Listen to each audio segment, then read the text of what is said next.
Hey everybody, welcome back to another episode of the Chasing Edges podcast. I'm your host, Brian Peters. Got a true savage on today, Matt Brown, UFC fighter, entrepreneur, gym owner, coach. Absolutely very decorated fighter. He has the most finishes and fights in the welterweight division of the UFC, as well as most or tied for most knockouts as well.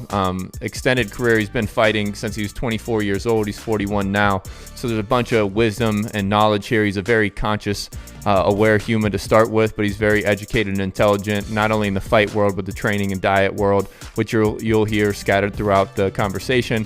We focus a lot on mindset, what happens between the ears, what separates a good fighter from a great fighter, as well as how to approach your mindset, initially evaluating young fighters, young athletes, and then also looking at yourself in the mirror, where you can get better and how, sharpening the axe and strengthening the axe constantly. That's a fun conversation. And then we dive into different realms of diet and mistakes and conscious awareness of the direction and the amount of intention you put on training, which is fun because MMA is such a true art form, and we dive into that as well. But a lot of nuggets in here. Pay attention and soak up all the wisdom. Hope you enjoy. Boom. All right, Matt, thanks for joining. Yeah, thanks for having me, bro. Easy, dude. I'm pumped. We're coming live from Matt's gym here, the Immortal Fighting Studio. Immortal Martial Arts Center. All right, there it is, yeah. To be proper, I guess. No, it's awesome gym. But how long has this place been open again? I think it'll be 4 years as of this month, actually. I got you. And what all kind of stuff you guys offer here? Muay Thai, Jiu-Jitsu, boxing. That's kind of our primary things. And then we have Judo also. And then I guess you could say MMA, but, we don't have like an MMA class. Yeah. I'm like, if you would do MMA, like, learn Jiu-Jitsu, learn Muay Thai, learn wrestling, and put it together. I got you. Is that the order of operations you'd recommend just for anybody trying to get into fighting or the mixed martial arts world? Not necessarily. It would depend on where they're starting from. So, like if you were previously a wrestler, it would be different than if you were previously a jiu-jitsu guy or a Muay Thai guy, or if you started off from zero, then I'd be like, you got a long way to go. So there's just different combinations because you're going to bring your specialty in and then obviously build a full foundation. Yeah. I mean, it depends on, a lot of people, like they have a so-called quote-unquote specialty, but it's like, you get a kid like a wrestler in high school and he says, oh, I'm a wrestler. And it's like, well, you're not going to wrestle high-level guys just because you wrestled in high school, you know what I mean? Yeah. So are you a wrestler or are you just a scrapper? You know what I mean? There's just a lot more to it. Like, now if you have a guy that was like a college wrestler, D1, or Olympic wrestler, we have guys like that are already very talented wrestlers, then it's completely different. You already know they're very athletic and they'll pick up other things really quickly. So there's so many factors to it, and I think it's very individualized, and there's not really a general recommendation for everyone. I got you. Yeah, it's not a one-size-fits-all. Definitely not, man. And I think that's a mistake a lot of people make, especially coaches. A lot of coaches want to push their style onto you or onto their athletes, and they say, this is how I did it, so this is how you should do it. And it just doesn't work that way, man. This is the most individual sport I think that there is. Like, if you look at the multitude of variations within the sport, it's unreal, man. Yeah. I mean, how many coaches would take Lyoto Machida and be like, you can't be doing that shit, Yeah. Like, get your hands up. And then he goes out and is world champion with what he did. So, don't tell me that it's not going to work. No, it's such a cool art form because I compare high performance to art all the time. Like football is an art form. And I think at the end of the day, like the biggest separator, like obviously it's your skill set, athleticism, those kind of things, but it's always between the ears. So like that's what makes the best football players, because like you walk into like a a linebacker room in the NFL, and like the difference athletically between all the guys is pretty even. And then so now, like, what makes him a $15 million guy or a champion in the fighting world? And I'm sure that applies both ways, or at least to your sport as well. Hey, and that's usually when a guy comes in, regardless of his previous athletic experience. That's usually the first thing I start looking at is his mindset, and that's why most guys, I would say, okay, unless you're like a wrestler that's had hundreds of matches or a boxer that's had hundreds of matches. So a guy coming straight off the street, the first thing I tell them usually is like learn how to compete, because that's where you're going to have the biggest hurdle, right? You may develop all the skills, but if you're not able to compete and go out and perform those skills under the lights when it counts, then what good is all those skills, right? Yeah. Then you're just a great gym champion. So that's where wrestlers in particular and boxers and Muay Thai guys that specialized in a certain art to begin with, I think that's where their real strength lies, is they know how to compete. They know who they are, what they are, how they get ready, how to mentally be okay for a match, for a competition. Like if you take these wrestlers that have had hundreds of matches and, you know, maybe win All-American or not even win All-American, but they just had hundreds of matches. They know themselves very, very well. They know how to get ready for a competition. They know what it feels like under that pressure. They know how other opponents are going to feel, how the difference between what it feels like in a gym versus in a match. They know what it feels like when someone's trying to end their life right there. You know, there's a lot of things like that I think are overlooked. And I think maybe I harp on this probably a lot because we see so many guys in MMA that have come from next to nothing, and they'll end up, 6, 7, 8, maybe 10 amateur fights and then go pro. And it's like, that might work for some guys, but, what are you going to do when you're, against like a Henry Cejudo that had 400 plus wrestling matches, and this guy, he knows exactly how to compete. This is another day for him. Yeah, there's no substitute for experience in that realm. Yes, that's it. But it's just like I like the fact that you approach competitiveness that way, because like through my time in football, the best players I found were the most hyper competitive. Mm-hmm. That was a separator, and like that's not like a physical trait thing. Like that's literally just like a want to, attention to detail, and then it's like they can handle adversity, but they also programmed competition into their fucking DNA so well that like I see like Everson Griffin for the Vikings, stud defensive end for a long time, J.J. Watt, Adrian Peterson, all these guys, there's no walk-through tempo for them. Like everything they do is intentional. Like there's no wasting a get off. There's no, like, everything's so incredibly competitive. And like, because like in football, like I was usually like a backup linebacker where I have to like run the scout team.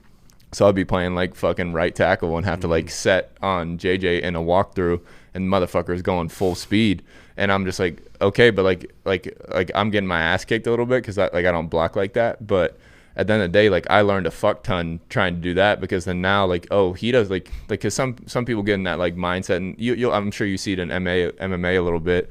And then I always want to pick at this like the veteran mindset, because you've been in the fucking arena for so long that like, oh, we'll dial back here. Like you don't need to go this hard in practice or whatever it ends up being. But like the best player, like JJ was 8 years in, Everson was 12, something like that. Like those guys are still that fucking competitive, like that motivated to like not miss a rep. Sure. And I think there is a difference too between, it's something we have to balance a lot. I imagine football is probably the same. Like you don't want to hurt your teammates. You don't want to hurt, and I mean, I tell a lot of guys that, we come in, we train, and it's part of why I like having my own gym. I'm like, we're not fighting in the gym, right? If you want to fight, I'll take you outside. We'll fight on the concrete. We're not wearing fucking gloves. I'm not wearing shin guards. I'm not wearing a mouthpiece. I'm going to bite your fucking dick if I have to. Like, if you want to fight, that's what we're going to do. If you want to train, well, then we'll train.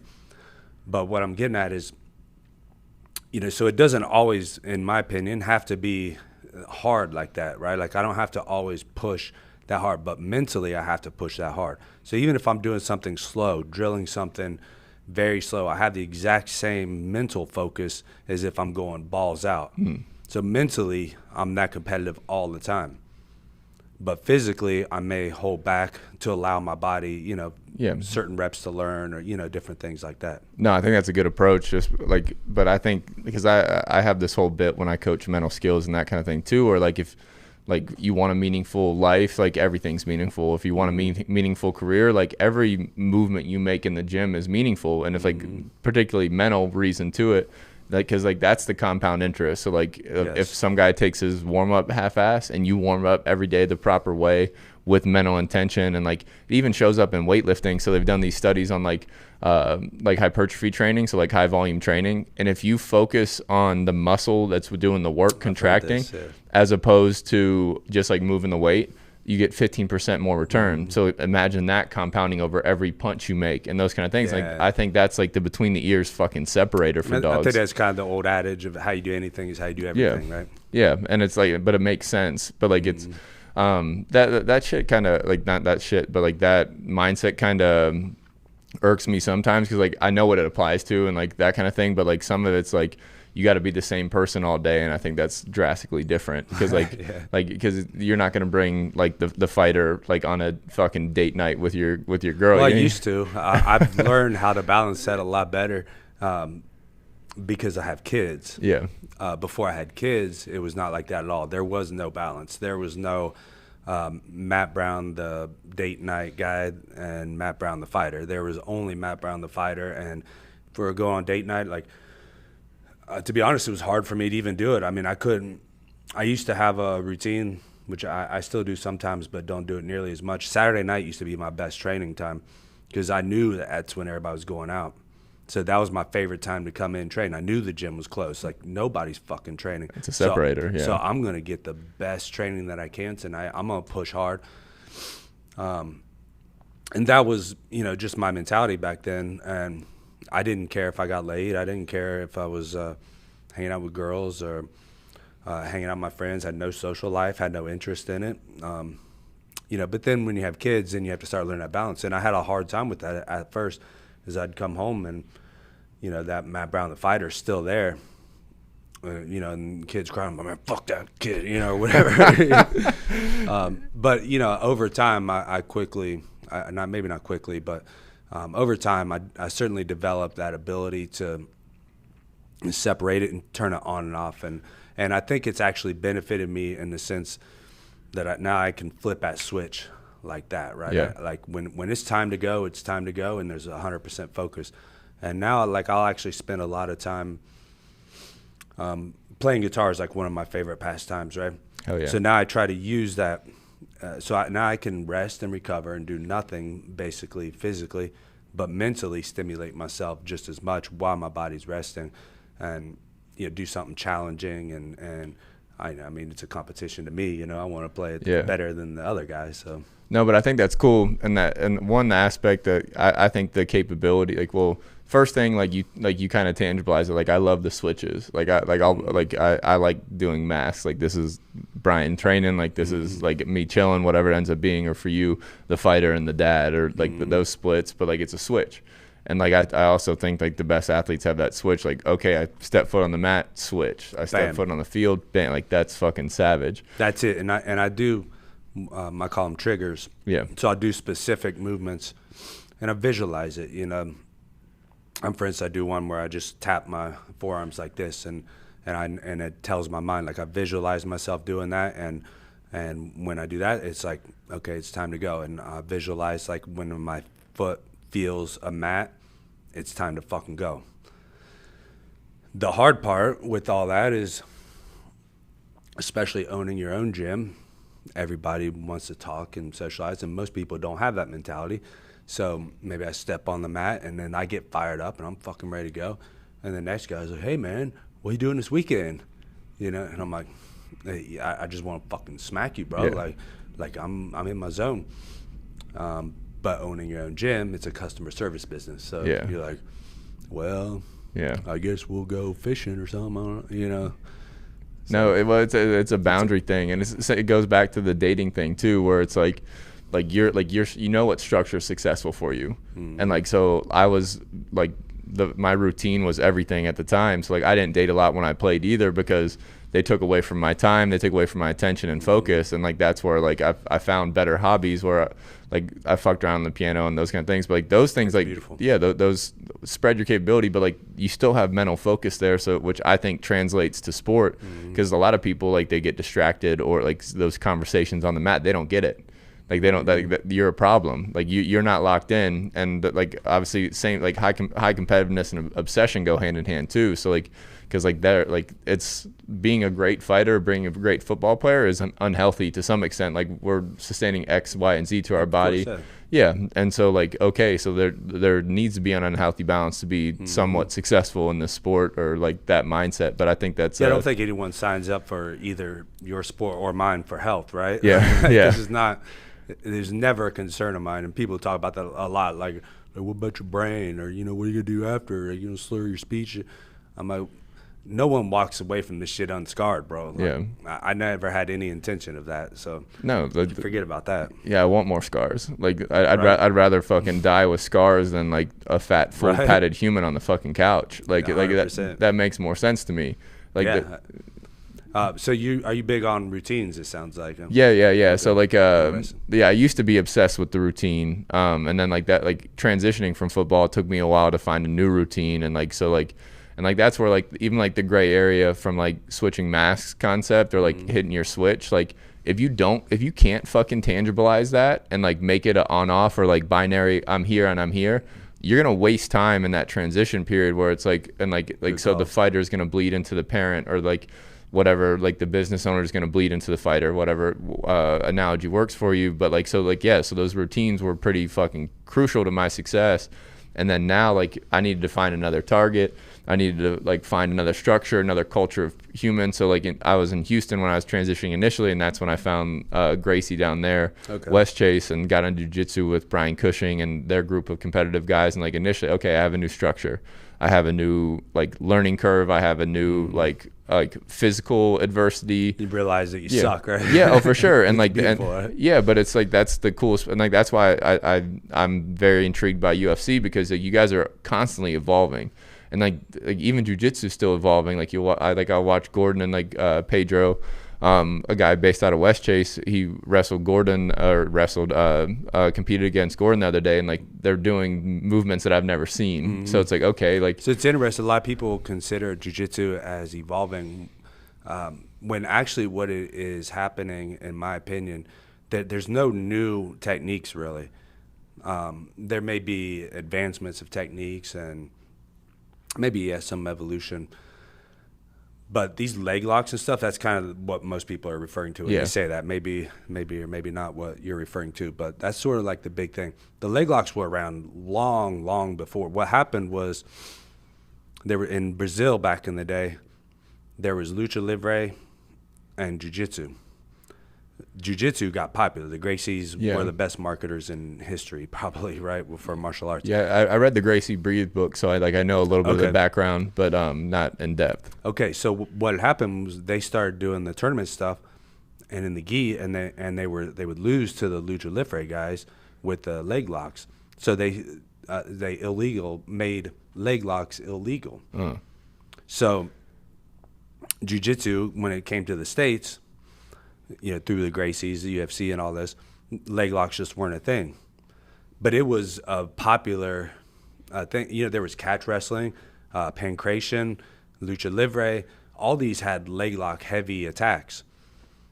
Gracie Jiu-Jitsu got popular in the States first, though. They were the best marketers. So that's why the leg locks kind of fell apart, at least in the States, for a long time. And all Danaher really did, he was sort of the guy that brought the leg locks back, right? Okay. Danaher, maybe some Eddie Bravo with 10th Planet, but Danaher primarily, I would say, with the Danaher Death Squad, Gary Tonin, Eddie Cummings, Gordon Ryan, of course.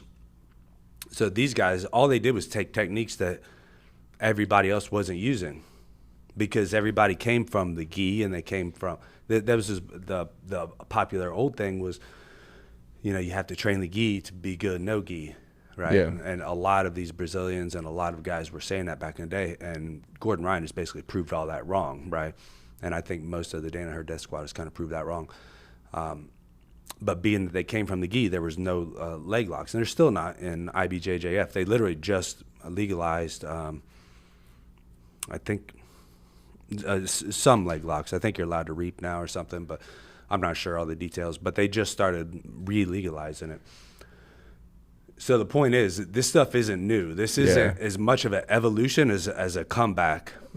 Cyclical nature to it. Yes. That's interesting. Just like football is kind of similar. Like you'll see, like obviously college football is super spread out now, and then some teams will cycle back to like this power run formation, and guys won't know how to defend it because they spent their high school career in that. So it's just like kind of I mean, it's kind of like what is it? Fucking fashion's a cycle too. Like obviously, like Well, I mean, I guess what everybody. It's kind of like when you're investing in it, right? And they say, buy when everyone else is selling and sell when everyone else is buying, right? It's like, if everybody's doing this, you need to be the outlier and do something different. And that's what's going to bring you success. Yeah, but I mean, like, and so like that's where I think like high levels of performance like breed that curiosity to go find what's somebody not doing, what's a niche, what's their chink in their armor. And you have to be really careful with that too. Like I've made this mistake for sure myself, thinking that I was doing something special that no one else is doing, and really I'm doing something detrimental to myself. What's an example? A great example would be keto. Oh yeah, fuck yeah. Yeah, I thought I did 3 fights on full keto, and I thought that I had discovered the nutritional hack that no one else knew about, that I was just going to be the next special, because I was reading about like these ultra marathoners and stuff using it, and I was like, well, they got the best endurance in the world. So yeah, it makes sense. Yeah, it only makes sense. And then, you have a lot of these nutritional guru hacks, kind of hucksters that talk about, justifying it, like one study can justify it, but then like 3 can break it down. It's what your eyes see, exposure. Exactly. I'd say that was probably one of my biggest mistakes. And it got me knocked out. That was when I fought Cowboy. And it's very clear in the fight, like in the 3rd round, I started getting too tired, Yeah. And, maybe it was, maybe I was just tired, maybe he's just a great fighter, whatever. I don't know. But that was the last time I did keto, and it hadn't happened since. So I made the same mistake. Like I was lucky enough to do it out of season where like I'm training at Adrian Peterson's gym down in Houston, and like we're doing these crazy, like I don't know if it's crazy to you, subjective, but like crazy, like 3-4 hour workouts in the Houston heat, like 2 hour, like two. That's crazy. Yeah, 2 hours plus outside. Then we come back inside and do those things. And I had read this book, the Ketogenic Bible, at the time, and like some of it's like demystified, like it's basically like saying how good fat is in essence, but like not for high performers. And so I went like that's the part they left out of the book. Yeah, well it's like Coach Cav's one of my favorite coaches too. He coaches like Olympic sprinters and those kind of things, and he's really good at calling bullshit because I used to hold research on this fucking pedestal, like okay, like they researched that applies. And I get caught in this in the sauna world a little bit too, but I go by feel and intuition because I know that makes me feel good. But like also like they're doing a lot of these experiments on some fucking nerds in a lab, or just like your average, like a frat boy. It's not these people with high energy systems that know how to adapt in and out of like glycogen, actually whatever energy system you're working with. So it's just like, okay, so like I even need to take all this research with a grain of salt, and okay, what's really the gas I'm putting in the car? And like, but keto wasn't, because I kind of was cheating a little bit, because I would, in order to keep up that pace, I had to, I was doing, it was almost 2% fat. I was taking shots of extra virgin olive oil, scoops of coconut oil, fat bombs, like the bit. Yep. But I was, in order to get through these workouts, I was just like killing aminos, and like so that was kind of, that's kind of my. But like I wouldn't still exceed the carb limit, but. Besides the point, I found out but that's wisdom too. And sometimes even if you're going down the wrong path for a little while, you solve the fucking problem and get back on track, and hopefully you find an edge. Yeah, it's just in my sport, the consequences of doing the wrong thing are very dramatic. Yeah, overemphasized. But I mean that's not part of the deal. But like it's also like part of the okay, how do I get better people around me to check my curiosity and my competitiveness? Yeah, definitely some of that. And nutrition was one of those different things where, at least for me, I've studied my own nutrition. Well, I still do, so for a long time. and it's one of those like kind of Dunning-Kruger things, right? Like the the effect, right? Yeah, you learn enough that it's dangerous, right? And Yeah. you think, boy, I know this shit really well, and then when you talk to someone like some of the nutritionists I work with, like Layne Norton is one of my favorite ones that I work with, and you talk to someone like him, and you're like, oh wow, I don't really know shit, dude. Oh no, that dude's a fucking artist. Like he's a master of what he does. Yeah, and he can explain it in such depth and detail and simplify it too. I think he does really good. Like Yes. I follow him on social, but I think Brian Cushing's worked with him. He put me on with him initially, but like how he simplifies it, and then he'll like. My favorite thing is when he just destroys other people on social All and the says time. like, this is how stupid this research is, and this is how stupid this person is, and like makes sense. But like I think the people that are best at their craft can simplify and feed it to you, kind of deal. Yeah. And social media certainly has its own little aspect of that. It fucks it up because a lot of those guys I would listen to, so like if you go on their page and you kind of scroll through all of their social media, you can be like, dude, this dude's a fucking hack, and you can, it's pretty obvious now. But most of the time I don't do that. Like I would go through and, you see one post or something and you're like, wow, that's really convincing. That sounds really fucking good. And then you move on to the next one. Yeah. And then you get, 3 or 4 guys that kind of say the same thing and it's all very convincing. Then you maybe get convinced yourself. Yeah. So I think that's another thing I've learned is, being very, very careful with my social media, what I allow into my mind, what I allow to infiltrate the depths of my consciousness, because it'll eventually infiltrate your subconscious, and now you're getting all kinds of fucked. Yeah, no doubt, dude. That's I love that conversation just because like you're protecting it. You like have to, man. You're protecting that subconscious, and like I like and see, we're about the same age. How old are you? 33. Okay, I'm a lot older than you actually. Yeah. So, like, social media wasn't a thing for me until I was, 30s. Yeah. So I guess you were probably like teenager or 20s, probably. Yeah. Right? Twitter, like obviously it was Facebook. Like you could I was still like you couldn't get a Facebook until you had like a college email at the time. So like I got Facebook so in you're college. old school Yeah, too, okay. yeah, a little bit. Yeah. But then like and I refused to get on Twitter initially till after college because I thought it was fucking stupid. Sure. Yeah. And then I'm on all the shit now. But yeah, now I'm with you. Yeah. So I was already like 30 years old, probably older, when I started getting on the Twitter and the social media and all that stuff. So I think a lot of these kids coming up now, they kind of go through all the bullshit of social media and they understand it a lot better, probably from a young age, right? Whereas I was 30 years old, so everything I'm seeing, I'm like, oh, this dude's an MD, like he fucking knows his shit, like this is definitely the guy to listen to. So it was a little bit of a learning curve, like, okay, I don't need to listen to this motherfucker or this motherfucker, and realizing how poorly it can affect your mental outlook on everything, to be honest. I mean, you can go on there and get all the bad news all day if you want and really fucking go to bed with the negative mindset.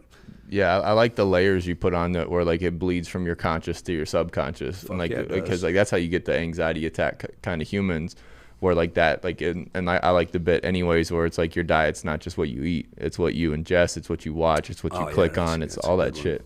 Yeah. Where it's okay, so like that's my diet. My diet's everything I'm fucking seeing, everything I'm fucking eating, listening to, whatever ends up being. But people don't put that boundary up, and like that's where they get down the, oh, I've been on my phone for an hour plus. Oh, I keep watching fucking CNN, and I wonder why I'm fucking scared of everything.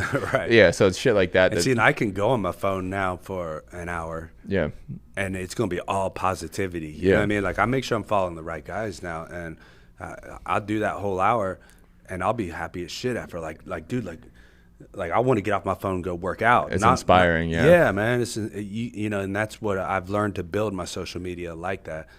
But it's easy, so easy to go the other way. Because every night I'll find myself like following the wrong account or something. Because I'm like, dude, that's some interesting shit, like fucking CNN or Fox News or something, and you're like, dude, that shit's really interesting. Especially during COVID, man, like, which I don't know if we're still COVID whatever, or what but the fuck is supposed to be going on here, but people want to be informed. Yeah.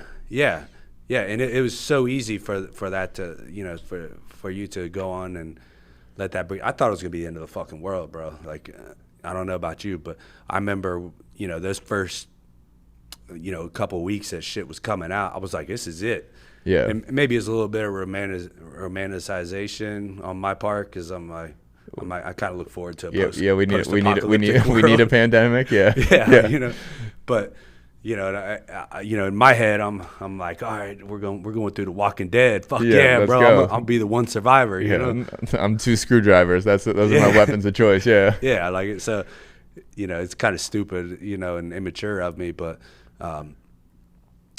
it's so easy to let that drag you down, man. And I think that was probably one of the biggest times where that lesson was really driven into my mind, right? Where it's like, bro, you can let this social media take you over, and a lot of people do. There's no doubt about it. Yeah, well, it's like I think COVID was an amplifier. Like, it split people one way or the other. Like, because like there's not another time in my lifetime or your lifetime where we had that much peace, seclusion, like all these things. Like that's like a lot of people working from home got a lot of more time on their hands. Mm-hmm. Divorce rates went crazy because they hadn't spent that much time with their significant other before. Like shit like that showed up where they had to solve new problems. They couldn't figure it out. So like, but some people really use that time and space to like go fucking up. And I thought like, and like even on the that was a great.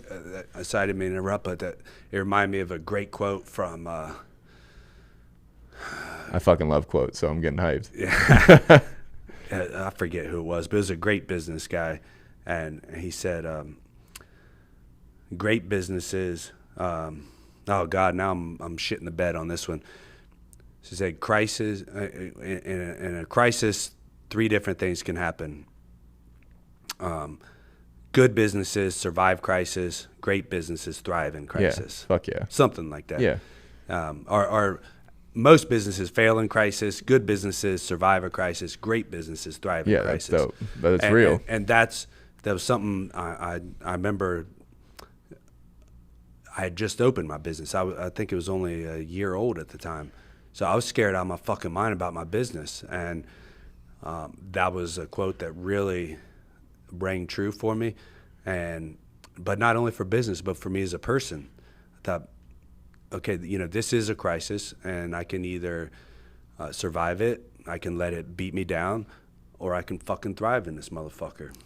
Yeah, and like I think that showed that like adaptability, like problem solving, like those are always paramount in fucking life. Like if you're ever fucking stuck, solve a new problem or whatever it ends up being. But like especially when it comes to like your livelihood and that kind of thing, like I'm not just gonna fucking give up. Like you think, oh, okay, governor, like I'll shut everything down and I'll just eventually bleed to death. Yeah, and how many people did? Oh, a bunch. Like COVID killed small business across the board, and our CrossFit gym in Florida was getting its ass kicked, but luckily DeSantis was down there keeping things open, so like blessing.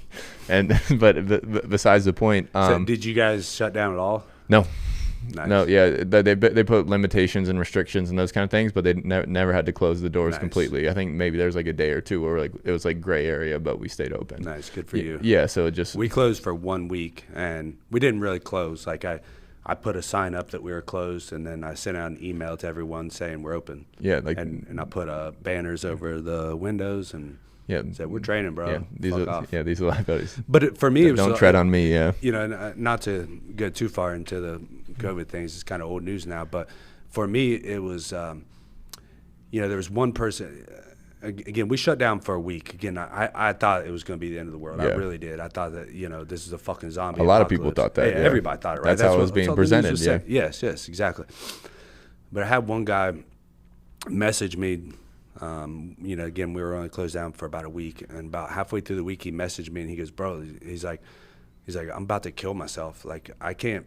He's like, "I need the fucking gym, man." He's like, "Can I just go in and work out or something?" And that day, I was like, it reminded me how many people care so much, what this really means. Like, this is an essential business. Yeah. You know, it truly means something for people's mental health, for their therapy, for their livelihood. And I said, I'm not going to shut down. Like, I'm not going to have people out there committing suicide on themselves because they can't get into a fucking gym and get that therapy session for themselves. No, for sure. And like, that's where like it was pretty stupid to not include gyms and like the essential, because like, why would I not want and it got proved really fast that like the fat people and like the predisposed health conditions and those kind of things were the killers. So like, why would we not get as many people as far away from that point as possible? So like, it just wasn't thought through. It was just everything was fear and reactivity and those kind of things. Yeah. But a lot of it was political too, right? Oh yeah. Like there's so much. Unfortunately, I think since I don't know, the past 3 or 4 presidents, it's just got so much more divided. And, so whatever this guy's doing is wrong. Yeah. It doesn't matter, right? Like just whatever they do. It doesn't matter if it's 20% right or whatever. Exactly. You know what I'm saying? There's no middle ground anymore. Yeah. Yeah. But back to like the social media thing where it can be like a trap. Like because it became a trap for me for a little while during COVID. So like, and I was transitioning, and I found a lot of like ways to procrastinate or whatever. But I started, easy, right? yeah. But like I started like unfollowing some like pretty close friends, and so I put that boundary. Cause like I don't if you want to talk to me, call me. Like, but like I don't need to see the pictures of your kids or like people got offended.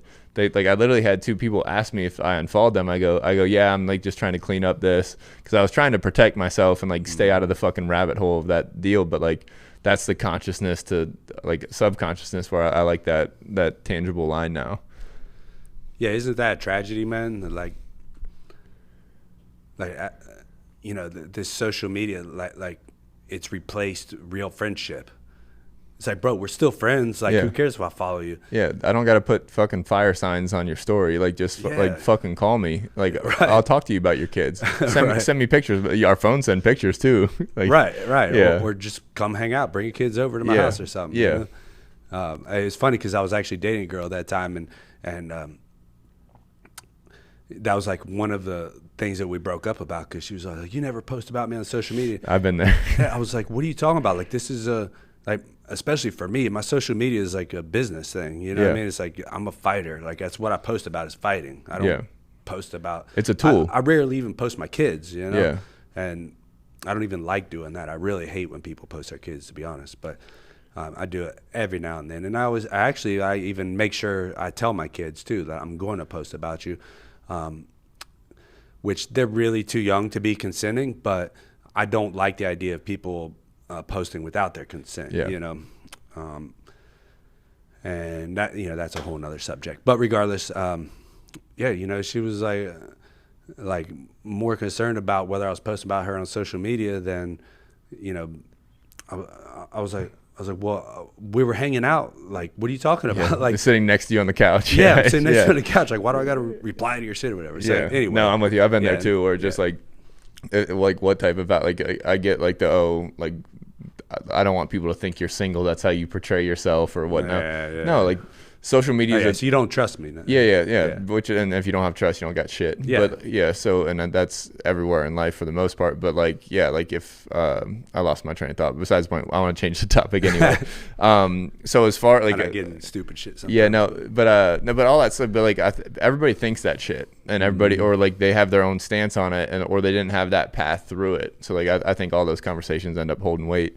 Anyways, but I usually open the podcast with this, but like, where are you chasing edges right now? Where are you learning? Where are you growing? Oh, that's a good question. Yeah. All right.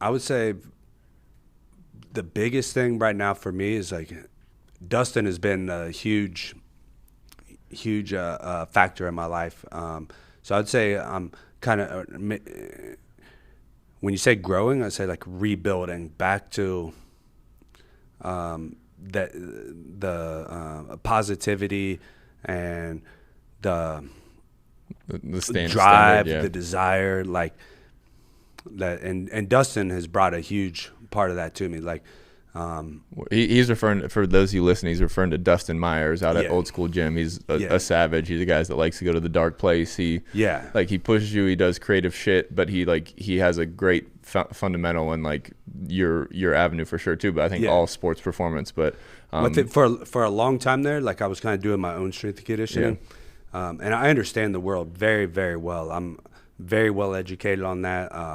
I've read all the books. I've been around it. I've worked with very high level guys for a long time. But the one thing that I was always missing when I was doing it myself or programming myself is that culture.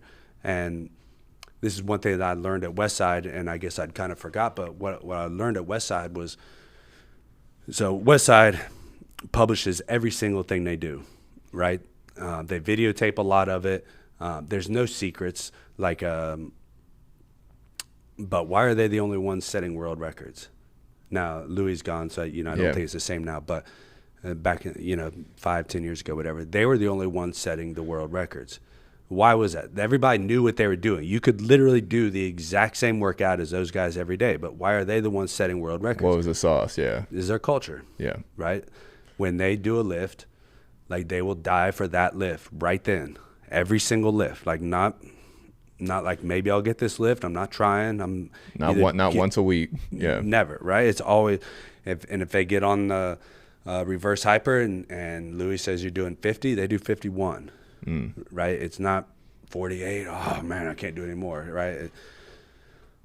And that's what Dustin has brought back to me. I used to have that back in the day, and I think when you train yourself, it's real easy to allow yourself to go a little bit short every time, even if it's just 1 or 2.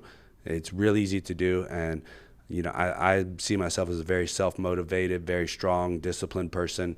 I think I'm up at that level with the highest people in the world. But without someone else there to hold you accountable, it's not the same, and that's all there is to it. No, I completely agree, because I've trained myself on and off, while I was playing football, when I haven't played football, and I completely agree. And I like the accountability nature of it too, but there's just I always try and lift with people that are stronger than me too. Yeah, that always helps. Where it's just okay, well, I'm not gonna that gives just you something to reach towards, right? Yeah, and it's that it sparks that competitiveness, which is I didn't realize is gasoline for me. So it's okay, so all right, so this is what I need, this is who I need, and then now I can build off that. But I need this. I can't just because there's a lot of sports psychology on it, and I've gotten more into the psychology of soldiers and stuff, and there's this concept of drift to failure. And it's so one day you don't hit the standard. So one day you do the 49 instead of the 50. And then the next day it gets a little easier to hit the 49 instead of the 50 again. And then it's eventually just a slow drift. And people wonder why these high performers fall off or anything like that. Or particularly military, they cycle out of a team that they were dominant on or whatever. But it's that standard. And if you're doing it by yourself all the time, and I found this, I was cutting sets off of shit. I wrote it on the board and I said 5 and I was doing 4 or 3. All that, I got my pump. I'm good. That's why I like books like The War of Art, where you realize the real only person you're ever fighting is yourself. And and there's all these psychological processes, negativity bias, negotiating, all these things. And I think Mark Manson, his second book, it's Everything's Fucked, a story about hope, and he talks about who's really driving the car. And so you have your emotions and your logical brain. We think the logical brain's actually driving, but really it's your emotional, your drive, your purpose, those kind of things are actually driving. Mm-hmm. And so you have to learn how to speak to and negotiate with that motherfucker to keep this shit on the road. When really we think okay, but rationally, I don't have to do the 5th set, I got my workout, I got this standard of performance, I can fight for this long, I can play this long, I can run this fast. That's enough, but that's not greatness.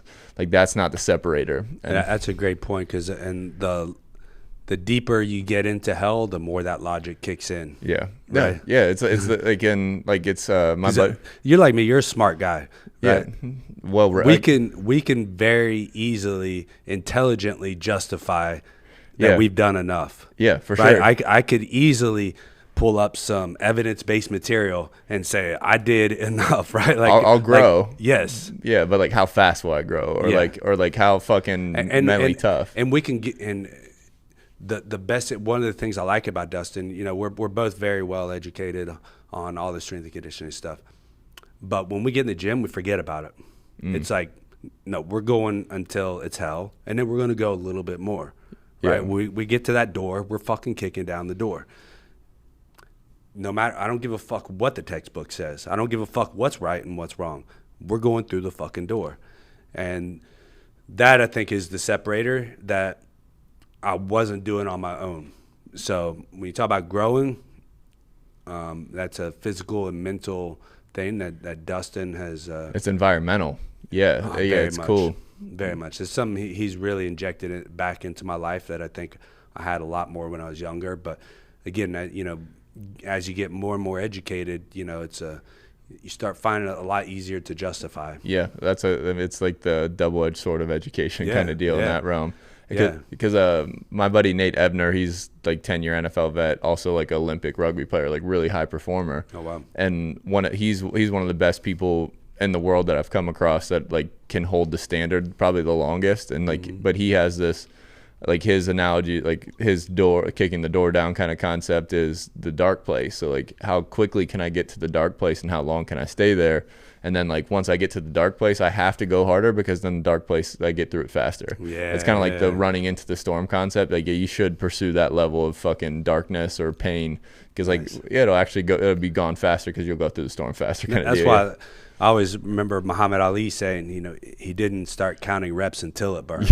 Yeah, right? Which is savage. It's just beautiful, man. Yeah, but like that's what do they mean, like until they burn, right? Yeah, if you ain't suffering, what's the fucking point? Right? Yeah, you're not doing anything. No, and like that's why like I just did like a whole solo podcast on this where it's like I think a massive problem with a lot of people is that we're so pleasure and dopamine oriented now. Like you can get food really easy, you can get dopamine on your phone really easy, you can get all these clicks and this pleasure. And it's like physiologically we're wired to enjoy the couch. I've talked about this before on the podcast where like back in the day, like food, water, shelter, like those things weren't free. Like you had to fucking earn most of that shit. But so like when you did get all that stuff, like back in like the caveman days, your body's built to like, okay, rest up for the next hunt, the next fight, the next fuck, whatever it ends up being. So now like we're physiologically not built well to handle abundance and all this ease. So as you once you get like hit these pleasure buttons enough times, it takes a higher threshold. You have to stay longer on Instagram. You have to eat more chips or chocolate, whatever you're doing, to get the level of pleasure. But also as you're like weighing down this kind of like scale, your pain tolerance is diminishing.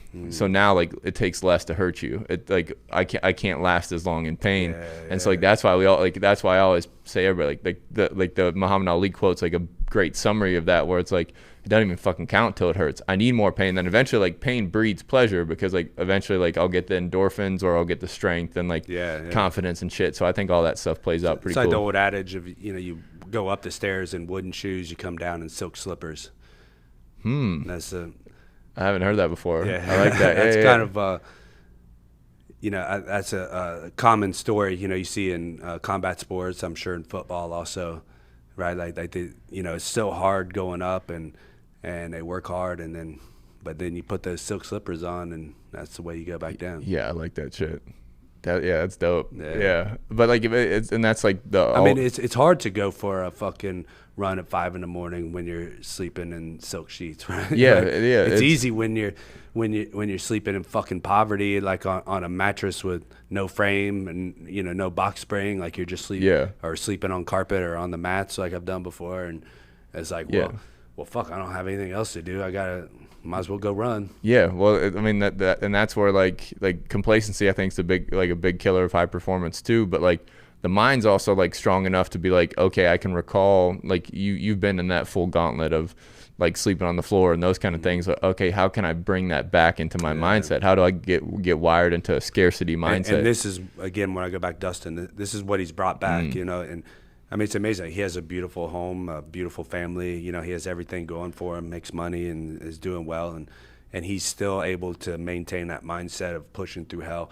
And he has brought that back to me that I think I probably lost for a little bit. And I even retired in 2017 because I was just like, wasn't feeling hungry anymore. Wasn't, you know, maybe I was a little hungry, but I wasn't starving, you know. It just wasn't like, you know, wasn't feeling it the same. And but there's a difference between hungry and starving. I like that. Yeah, huge difference, man. And you know, so now I'm ready to eat some more, man. I'm out for blood now, you know. That's right. So I'm so happy.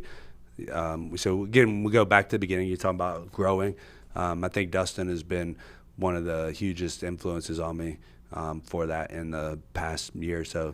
I've kind of reconnected with him. Nice. Yeah, he's a stud. Just to keep it rolling in that realm, because obviously you have this incredible career.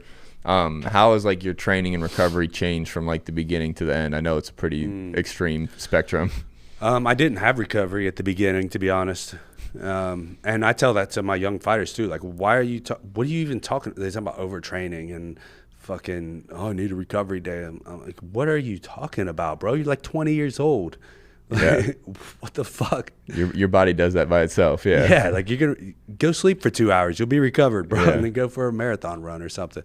It's like back in my day, like I didn't even understand that concept. I never heard the word overtraining. I never heard the word recovery and rehab and all this stuff. It was like, no, you're a fighter, and we're gonna fight every day, all day, and that's what you do. So. But that's that 4,000 or 400 fights, and like that, all that experience shows up. Like you gotta, like, that's like paying your dues. Like that's earning the level of competency in the sport or the art. Yeah. Yeah. And just, and that's when I talk about starving too, and for me, when I was coming up, like I was starving and I would get my fill and I'd be starving an hour later.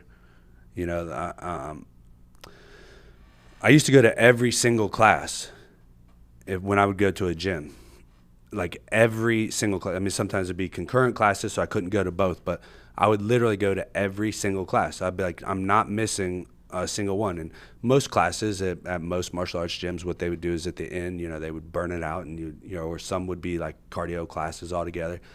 So I mean, I'd be dead all the time. So there was no recovery at all. But it was always like I'm not missing the next class. I'm not missing a single ounce of information that maybe I could get if I go there. Yeah, could separate or be like the reason for me winning a fight. Yes. Yeah. So now it's much different. Yeah. My skills are obviously a lot higher also. So there's a lot more of I call it making smaller circles, right? So when we're aiming, like archery is kind of where it comes from. Like when we're aiming for a target at the beginning, we're just firing away, just trying to hit anywhere in the big target. As you get better and better, you're aiming for smaller circles. Yeah, right? Aim small, miss small kind of deal. Yeah. Yeah. So I'm aiming for the center every time. So I'm trying to make smaller circles to get closer to that bullseye. Less error, more efficient. Yeah. Yes. It's more efficient and just sharper, and like I have a strong axe, but I have to keep that motherfucker sharpened, right? So that's what it's more about. And again, going back, Dustin, like we're building a stronger axe, but I come in this gym, my own gym here, and working with my coaches and teammates, and we're sharpening that motherfucker, right? But the strength and conditioning, the GPP, that's all about building a stronger axe. And then we come in here and we sharpen it. So being a little bit more, but again, back in the day, like that's kind of the difference. Is back in the day, it was, you're building that axe. Like I didn't have an axe, right? There wasn't nothing to sharpen. I had a knife. Yeah. Yeah. Well, I just had a big piece of steel. Yeah. And so you had to chip away at that motherfucker little by little. I was in the forgery, in the fire for many years.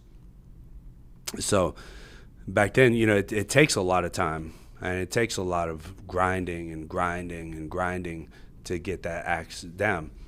Now I have a strong axe, so now it's more about sharpening it, and then with Dustin, we build a stronger axe. Hell yeah. And so then, because that's like the physical side, and like obviously some of it's the skill set and the fluency of that, but like the mindset of the fighter always intrigues me. Like, has that mindset changed as far as like fighting from back in the day till now? Definitely. And again, when it comes down to the kids, that's probably like what changes the mindset the most. Back in the day, when I was starting, there was, you have a lot to prove. You're going for respect. You're going, and I was that guy that just wanted to fight everybody, anybody, and everybody every weekend. Whenever. Like I had 1 year as an amateur, I think I fought 10 times. So there was a way different motivation back then. Now the motivation is more about like my kids, inspiring them, the kids in my gym, inspiring them, and being a role model for them, someone they can look up to, even the younger fighters and athletes, inspiring them. That's where a lot of the motivation comes from. But as we know, motivation is kind of bullshit, right? It's like fleeting, yeah. Yeah, it's it's a great thing to have, but that's not what accomplishes big things. It's not sustains you. It doesn't sustain you. Exactly. So my mindset in terms of the discipline comes more from just my love of the sport and my desire to perfect myself as a human being and be the greatest that I can possibly be before I can't do this shit no more. I don't know when that day's going to come, but right now I can still do it. So I'm going to keep trying to prove myself the best that I can to myself. Hell yeah. Do you have like a routine like mentally like on like fight night or that kind of thing or like leading into it? So that's why I was asking earlier about routine. So that's something I've kind of switched up actually throughout the years. I used to be a very routine-oriented guy. I was very much about I would write down the routines and I would practice them and go over them mentally, rehearse. Now I have a routine preparing for the fight, visualization, meditation, all these different things. On fight night, I don't have a routine no more. And I'm very adamant about that. And it helped me a lot, actually, because my mindset changed. So on fight night now, it's my night. And I do what the fuck I want, when the fuck I want. And so if I feel like doing something, I do it. If I don't, then I don't. Nice. So there's no routine. Now, I naturally do a lot of things, but I don't force myself to do anything, if that makes sense. No, I like it a lot just because I see guys make this mistake, and I've made it myself, where like there's times in parts of life and training, and then particularly like game day, where you own the routine or the routine owns you. Yeah, and so like that's beautiful. so you start to get these chinks in the armor where like, okay, this is my system, and then now like fight night there's so many other variables, like even like the walk to the cage can be different than like obviously it is anywhere. So it's like so now my routine's off, and so now there's a chink in my mental confidence because I had to so like the adaptability on fight night makes a lot of sense, where it's like, okay, nothing can fucking phase me, it's my night. Interesting that you mentioned that, the walkout, because that was actually what made me change my whole perspective on that. Was I had a fight when the COVID lockdowns, and I think I'm on my 27th, 28th UFC fight. So this one would have been, I don't know, 25, 26, something like that. So however many 20 amount of times I'd done it before, we're all very similar. Yeah. And so I had a routine for that. It took probably 10, 12 fights to develop that routine, but I developed something over time anyway. And then we go to this COVID fight, and it is completely different. There's no crowd. The walkout's different. They bring us in one at a time. So everything was different. And I had a routine in my head that this is what I'm going to do. This is how I get ready for my fight. This is what I do. And it all got fucked. My entire routine, and mentally it fucked me up a little bit. I let it get to me, and that disappointed me greatly, that I allowed that to affect me mentally. So I said, and after that, that's when I said, I'm not doing routines anymore. Who knows what's going to happen on fight night? And who knows what's going to happen in a fight in general, or in a fight in general. But so I started, like you said, the routine can own you, or you can own the routine, and that's what I decided to do. Is I'm going to own it, and it's my fucking night. Why do I have to do anything? I'm here to fight, and that's it. I know I got that switch. Yeah, I know I got that switch. So look, like, I'm an asshole to my coaches. They'll tell you, like, on fight night, I'm like, go get my fucking bag for me, bro. Like, what are you doing sitting there? Go get my fucking water, because it's my night. I'm like, look, 1, 2, 3 times a year, I get a night, and it's mine, and I'm going to fucking make the most of it, and I'm going to exaggerate it being mine. And it's going to be, it's going to be based around me, and you can deal with it, or you won't be my coach. Well, I think that's the coolest thing about the sport on top of that, and we'll start wrapping it up, but like it is an individual sport. Like that you have the support team and those kind of things, but there's such a different mindset to going into a fight than going into a fucking football game, where you have like it's so much easier in football. Like there's moving parts, you can point the finger, but like when you have the accountability and like it's a win or a loss for me. And like I think that that's just, there's so much more. Just individual sports in general, like and I that's why I encourage. respect it. Yeah. That's why I encourage kids the most to do jiu-jitsu, Muay Thai, individual sports, particularly combat sports, wrestling, jiu-jitsu, because they learn very early on, and my kids have learned very early on, what you put in is what you get out. You may or may not win, but you're going to know if you performed your best on that day in that tournament.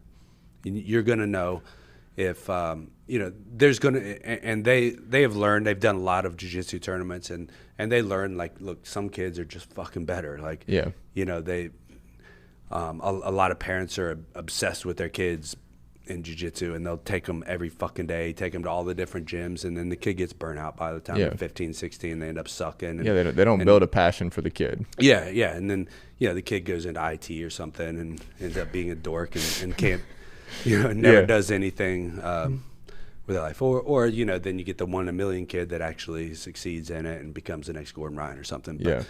But regardless, my kids, they understand, like, sometimes they win, sometimes they lose, but what they put in is what they will get out of it. And it carries, you see it carry over very, very clearly. I think when you have kids, especially around their age, they're 11, twin boys, you see it, you see that pollination very clearly into other aspects of their life. Hell yeah. Yeah, if I ever have kids, I'm going to push them in that direction for sure. Yeah, I don't even push them is the greatest thing about it. Literally, I own my own gym, and literally every single time that I bring them to the gym, I ask them if they want to go, and they say yeah. Hell yeah. I've never once forced them to come to the gym. My daughter doesn't even like this shit. Now, I told her, I said, look, when you're like 8, 9, I'm going to force you. You have to learn some jiu-jitsu because you have to learn to defend yourself. Maybe 12, 13. But, she doesn't have to do it her whole life or anything, but you have to learn at least some basics. My boys, I've never, and so she doesn't do it because I don't force her. My boys, I've never forced them once, and I never will. But, like, that's where, like, in the parenting world, like that's, like, the inspiration side, and maybe some of your motivation and purpose obviously comes from them too. But, like, they know what they see, and, like, they're a product of their environment, and, like, but, like, again, like, if you're here faking your passion and love for the sport every day, like, kids aren't fucking stupid either. And then they hear you bitching at home or something like that. No, of course, maybe, like, why would I want to do something that I hear somebody bitch about all day? I never understood with people that hate their 9 to 5. Like, they come home and bitch about work or the fucking person that ate their yogurt or whatever the fuck. And it's but it's just like, okay, I don't want to be that parent or I don't want to be my parent that's doing that and not enjoying the process, or, like, not getting better or not putting themselves in the spotlight. Like, so it just makes sense. Like, well, why does dad compete? Well, like, he wants to know how good he is. He wants to know where he's at in the fucking hierarchy of life. He wants to know he's still violent, he's capable, he's all these, like, great things. But, like, that's all example. And it's very, it's funny you say that. It's very, very clear when you have my own gym and these parents bring their kids in, you can see very quickly what the dynamic is at home. Like how these kids are raised, like what they're teaching these kids, Well, for example, my kids, their first tournament, they got their ass kicked. They just lost right away. I think they'd only been training like a couple weeks or something. They shouldn't even have been in the tournament, but I was maybe a little overexcited and was like, come on, let's go do it, right? But we walk out of the tournament, and I was like, man, sorry about that. We'll get better or whatever. And they're like, well, when we doing it again? Boom. And that's all you want to hear. Yeah. It wasn't. But then I see many, many other kids that come in. Maybe their kid loses in term or whatever. You never even see them again. I'm like, okay, well, I know how your family dynamic works. Yeah. This is the structure. So I see how your kid's probably going to turn out to be. They're not going to handle adversity well. No, definitely. Yeah. Definitely. And the tournament itself is just a I don't know the word I'm looking for. It's just a reflection of it's a showcase of your ability, or like a reflection of your capability. There's that, but it's also a reflection of just all the other aspects of your life, right? Like if you taught them to deal with adversity, then they'll deal with this adversity. I've seen kids that love the sport, and then they lose and they don't like it no more.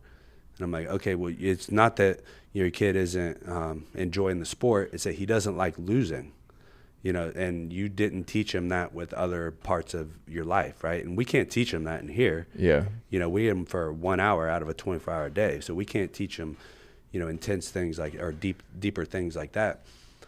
So I guess, I don't know. I guess my whole point is like, that's the whole fucked part of the world, right? It's parents and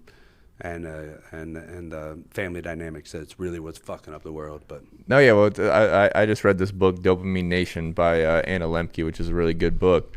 But it attacks parenting, attacks medicine. Like it's like this. We're not supposed to like foam wrap our kids. Like they need to be exposed to this so they know they're competent and they're not going to fold anytime adversity does hit. Like it's okay for your kid to cry. It's okay for your kid to like get scars and those kind of things. You can't protect them from everything, and you don't want to, because eventually their pain tolerance is going to be no, and not pain tolerance, but like adversity tolerance, like mental adversity. Yeah, and like, I mean, we all seen sheltered kids in our high schools and stuff, and they all turn out to be the biggest pussies and bitches.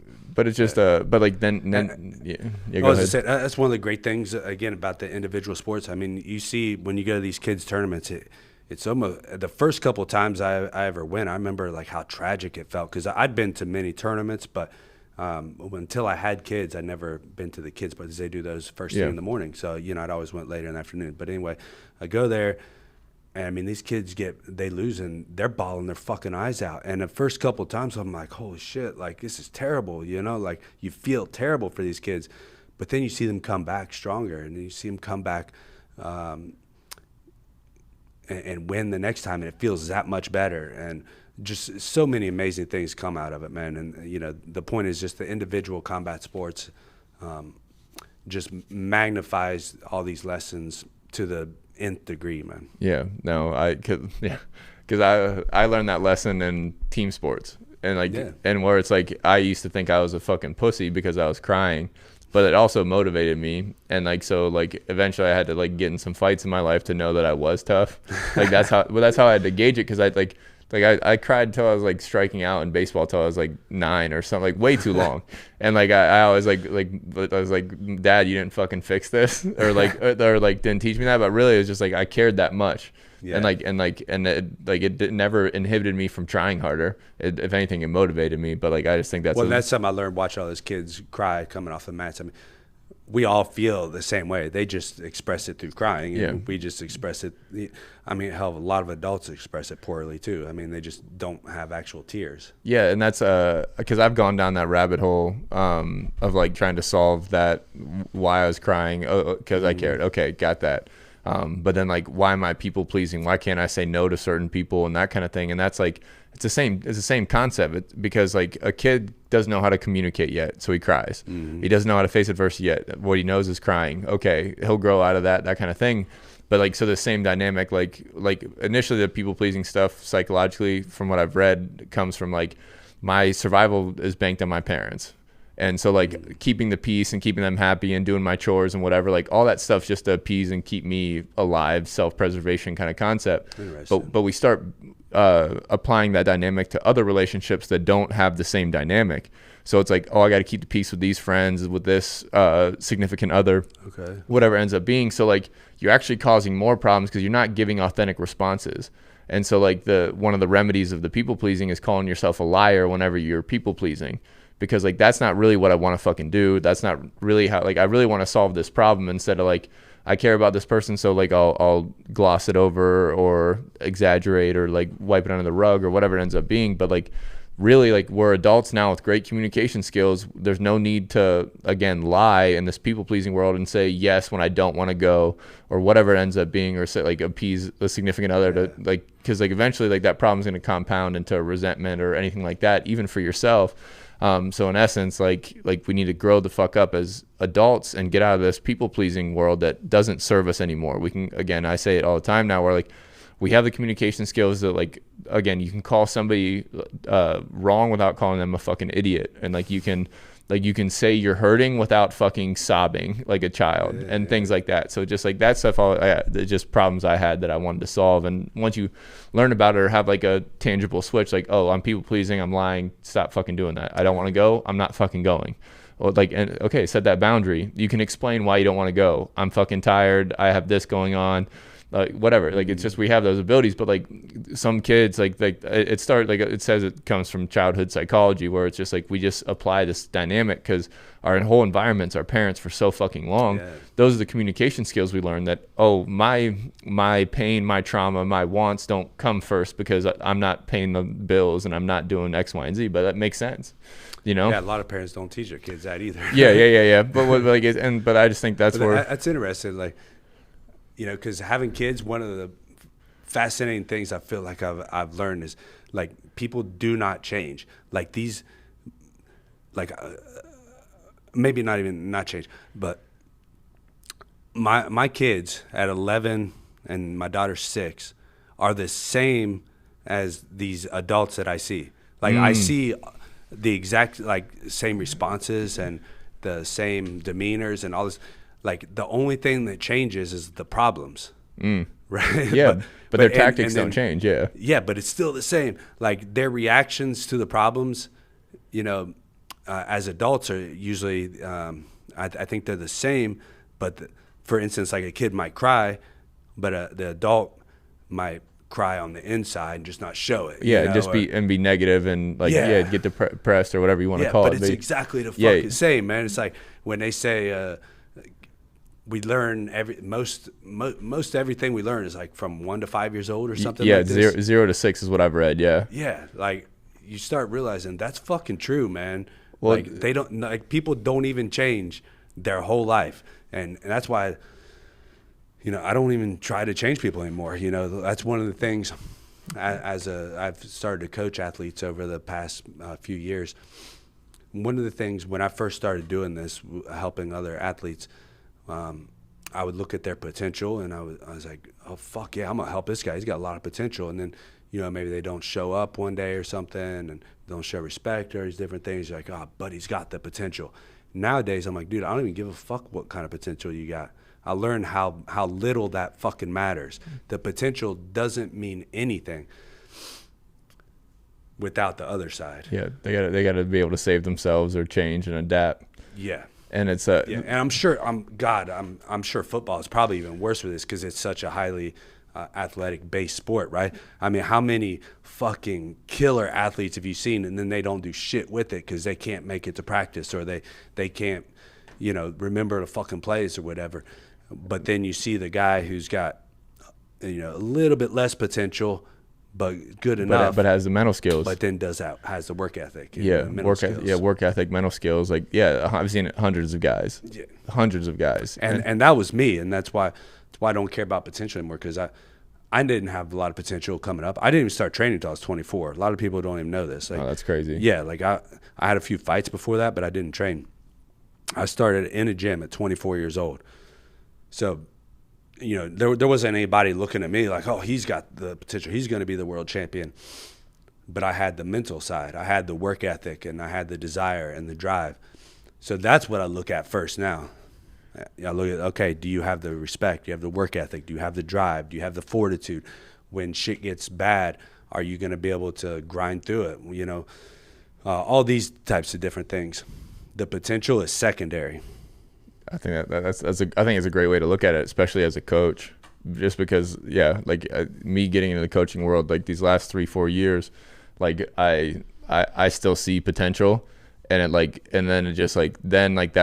drive you up the fucking. Oh, it'll fuck up your life. That's the only time I go home and complain or do anything like that. Is like, this kid can be so fucking good. Like, he doesn't want to do this. Like, okay, how do I incentivize him? How do I motivate him? And like, that's a lot of energy from like my fucking battery kind of deal too. It'll bring you down. Yeah, for sure. Yeah. So it's just like, okay, like give them information. I mean, that's the common theme in the MMA world.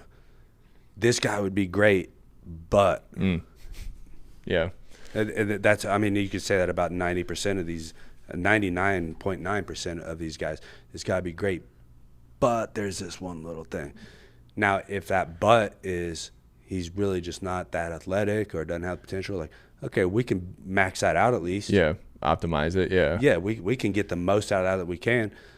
But if any of that is on the flip side, if any of that's on the mental side, the work through adversary side, the work through hard problem side, then fuck him. Yeah. I don't need you.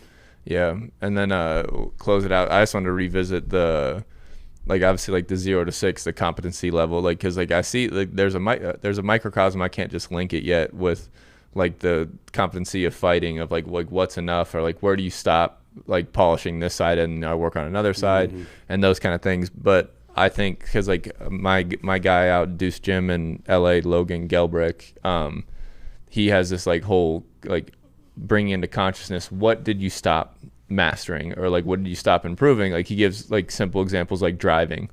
Like, so, like, at some point we become fluent enough in driving that, like, that's good enough. I don't have to, like, perfect my parallel parking, or like manage my eye control or lines, whatever shit like that. They're just like or my handwriting and examples like that. But like the people pleasing and those dynamics with adversity, like, at what point did that leave your fucking consciousness that I can't become a better communicator, or I can't handle this adversity better? Because people just sit like that for the rest of their life. Yeah. And I think that just interesting point, because like when I, like, fighting just intrigues me because there's so many variables, multidimensional, physical, mental, attack angles, like all these, it's just such a complex sport that's built on this one human. It's not like a team effort either. So it's just like, okay, like, when I approach my fighting, like, okay, like, I have a Muay Thai background and I've spent X amount of time in jiu-jitsu. All right, how much time do I spend on striking? Like, what is fluent? Like, what is fluency? And it's different because every recipe is different. Every fighter is different. Everybody's pain tolerance is different. Everybody's endurance is different. So just like, you have all these different combinations. That's a constant battle. Yeah. I think it's a great point right there that I think most people don't see from the outside. So that's pretty fascinating that you do see that, because that's a very, very again, me coming from sort of a nothing background, like I didn't come up a wrestler, I didn't come up a Muay Thai guy or a striker, I didn't come up jiu-jitsu. It was like, okay, well, how much do I put into this? Okay, and then when is it good enough? And then how much do I put into this? And when is it good enough? But I think even guys that do come from those backgrounds probably, I know a lot of them make the mistake of thinking they have done enough, right? Got the guys that come up great wrestlers, and then you see them get taken down because they stop wrestling, you know. But on your point of, like, driving, I would actually disagree with that. Friendly disagree. Cool. Because when you're talking about driving, I assume you're talking about, like, driving on the street. Now, if you're an F1 race car driver, it's completely different, right? And that's what we're trying to do. And a great example of that would be like Jordan Burroughs. I use him as an example a lot. And these are people that I use him as an example for, you know, people that I guess a little bit of a sidetrack here, but a lot of guys be like, you know, my mind's strong enough, I don't need to do mental training or whatever. And I said, well, do you think Jordan Burroughs stopped practicing his double legs, even though he won Olympic gold doing double legs? Like, no. Do you think Michael Jordan stopped practicing free throws, even though he could probably hit 100 free throws straight? Like, no, you keep practicing it even when you're good.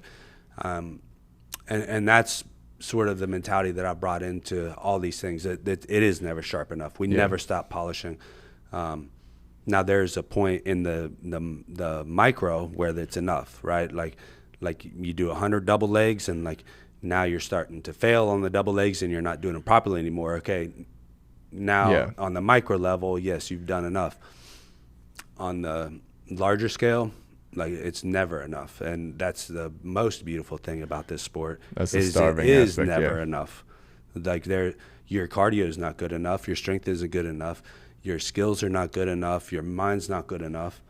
Like, even and it's proven over and over in this sport. Like, no one's undefeated. I mean, Khabib retired undefeated, but he didn't keep going. You know, he would have got defeated eventually. John Jones would get defeated eventually. It happens to everyone. Yeah.